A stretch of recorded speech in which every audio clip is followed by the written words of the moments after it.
마은혁 재판관 후보에 대한 권한쟁의 심판이 국민의힘에서 온갖 목리를 부린 탓에 한 차례 변론 기일이 추가되어 오늘 열립니다. 여야가 합의한 적 없어서 임명을 안 했다는 최상목. 자신들은 헌법재판관 임명에 동의한 적이 없고 헌법재판소가 결정해도 위헌이니 임명하지 말라며 최상목에 주문하는 국민의힘. 여야가 합의했다는 여야의 공식 문서가 헌재에 제출되었습니다. 손바닥으로 하늘을 가린다고 가려지지 않습니다. 헌재는 내일 국회 추천에 재판관 후보자를 임명하지 않은 최상목 대행의 권한쟁의 심판을 이어갑니다. 최 대행은 여야 합의가 없었다는 이유로 마은혁 후보자의 임명을 보류했는데 저희 취재진이 이미 국회 안에서 합의가 있었다는 근거로 헌재에 제출한 공문을 입수했습니다. 당시 국민의힘은 마은혁, 정계선, 조한창 후보자의 이름을 모두 적시하고 여기에 대한 청문위원을 선임하겠다고 도장까지 찍어서 국회의장에게 보냈습니다. 이래놓고 국민의힘이 발뺌하는 것입니다. 국회 측이 헌법재판소에 제출한 공문입니다. 지난해 12월 11일 국민의힘이 우원식 국회의장에게 보낸 걸로 돼 있습니다. 제목은 헌법재판관 선출에 관한 청문위원 선임 통보입니다. 마은혁, 정계선, 조한창 등 3명의 재판관 후보자를 검증할 청문위원을 선임하고자 하니 조치해달라며 명단도 적었습니다. 정점식, 곽규택, 김대식 의원 등 5명입니다. 국민의힘 대표 의원 직인도 찍혀 있습니다. 민주당도 같은 공문을 보냈습니다. 청문 절차에 따라 청문위원 7명을 선임하겠다는 내용입니다. 이들 공문을 받은 국회의장은 같은 날 청문위원을 선임하며 명단을 확정했습니다. 국회가 공석인 3자리의 헌법재판관 선출을 놓고 분주하게 움직이던 시기입니다. 공문이 오간 다음 날인 12일 권성동 의원이 여당 원내대표로 선출되자 여당은 청문회를 보이콧했습니다. 중요 판결을 앞두고 야당의 일방적 추천이란 이유에서였습니다. 이 때문에 최 대행은 2명의 후보자만 임명하고 마 후보자에 대해선 여야 합의가 없었다며 임명을 보류했습니다. 하지만 국회 측은 이 공문들이 여야 합의가 무리 없이 진행됐다는 것을 보여주는 행정 서류란 입장입니다. 국회 측 대리인단은 지난해 재판관 추천 당시 국민의힘에서도 여당 1명, 야당 2명에 대해 사실상 동의하는 것을 증명하는 것이라고 전했습니다. 또 합의와 별개로 재판관 선출안은 국회의장이 제출하게 돼 있다고도 설명했습니다. 국민의힘의 억지는 권성동의 무리수에 불과했던 것입니다. 윤석열이 계엄군으로 뭘 해보기도 전에 국회는 계엄을 해제해버렸습니다. 99% 확률로 성공한다는 친위 쿠데타인데 윤석열과 김용현에게는 너무나 황당해져 버린 상황. 윤석열과 김용현은 국회 해제 의결 뒤에 철수를 명령한 것이 아니라 계엄을 다시 준비하고 계엄군을 재투입하려고 준비했었습니다. 계엄군 철수가 아니라 대기를 지시했고 계엄군을 선관위와 국회에 재투입하기를 원했지만 곽종근 특전사령관이 거부했던 증거가 있었습니다. 증거는 이미 검찰에서 확보했고 물증까지 확보된 것으로 밝혀졌고 그 증거가 헌재에 제출되었습니다. 이 특전사 방첩부대장은 중요한 물증까지 남긴 걸로 확인됐습니다. 이 부대장은 곽종근 전 특전사령관이 김용현 전 장관과 통화했을 때도 현장에 있었는데요.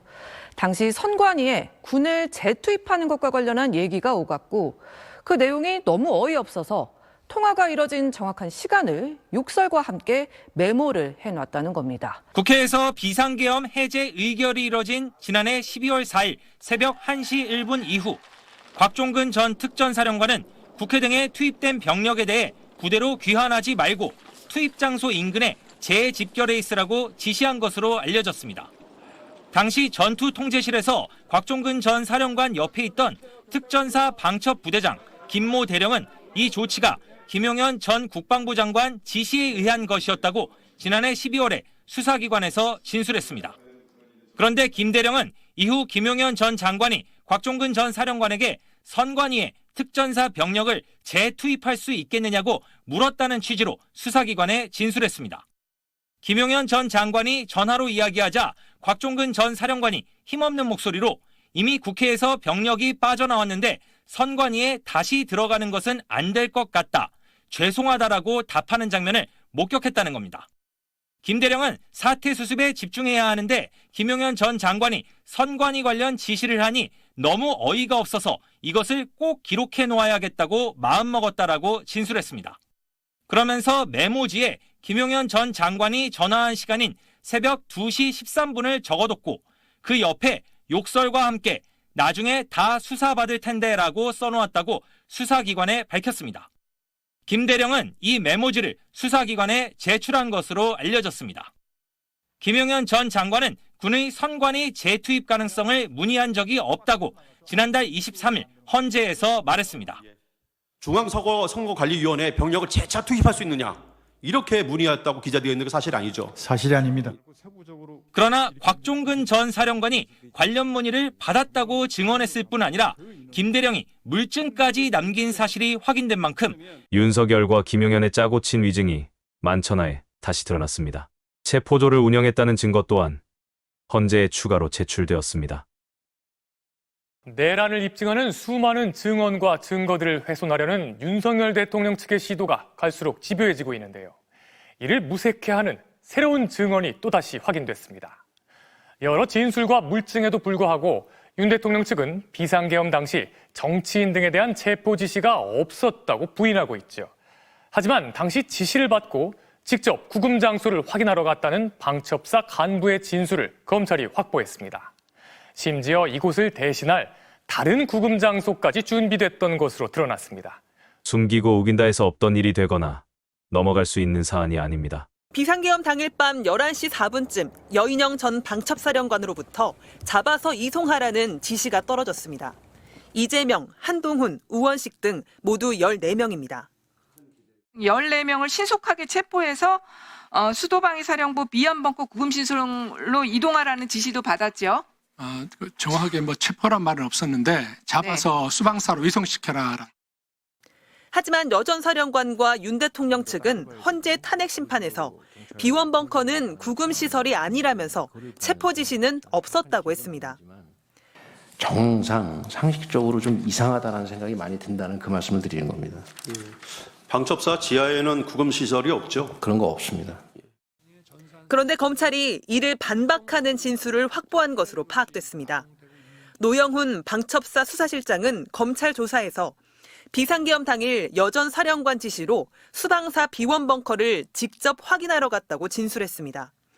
가봤더니 비원벙커가 구금시설로 적당하지 않아 대신할 시설을 준비했다고 검찰에 진술했습니다. 이경민 방첩사 참모장에게 전화해 수방사 군사경찰대대가 운영하는 미결 수용소가 적당하다, 30명을 수용할 수 있다고 보고했다는 겁니다. 이 참모장은 방첩사 서열 2위로 비상계엄 당일 여 전 사령관과 함께 있었던 인물입니다. 노 실장은 이후 실제로 새벽 1시쯤 군사경찰대대 미결 수용소로 이동했고 수감자 3명을 육군교도소로 이감해 수용소를 비우는 것을 기다리고 있었다고 진술했습니다. 비원벙커를 대체할 구금 장소로 미결 수용소를 알아볼 정도로 정치인 체포, 구금 준비가 착착 진행되고 있었던 겁니다. 김대우 단장도 여인영 전 사령관이 위치 추정만 하라고 한 게 아니다, 당연히 구금 지시도 했다고 검찰에 진술했습니다. 그런데 윤석열 이놈은 헌재 탄핵 심판에서 정치인 체포 지시를 호수 위 달그림자에 비유하며 뻔뻔하게 부인했지만 반박하는 진술과 물증이 너무나 많다는 걸 깜방에서 보고받지 못했나 봅니다. 이처럼 정치인 체포 지시를 입증하는 증언과 증거가 차고 넘치는데요.